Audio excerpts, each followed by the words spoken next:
ভেন্টিলেশনে পাঠানোর ব্যবস্থা করছি। দেখো খাবি খাচ্ছে, ও আমার সামনে প্রচন্ড লাফালাফি করছিল, মাথা ফাটা গরম হয়ে গেছে আমার, আমি ওকে চেপে ধরেছি, এখন ওকে ভেন্টিলেশনে পাঠানোর ব্যবস্থা আমি করছি।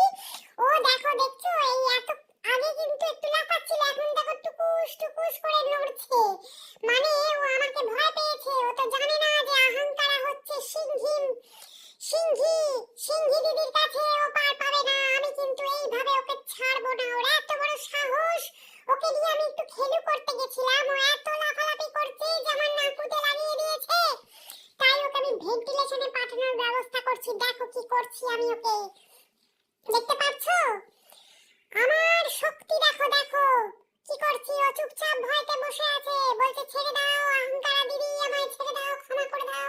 আমি বলছি নো ক্ষমা, ক্ষমা কিসের নো ক্ষমা, আমি কাউকে ক্ষমা করি না রে পাগলা, কাউকে ক্ষমা করি না।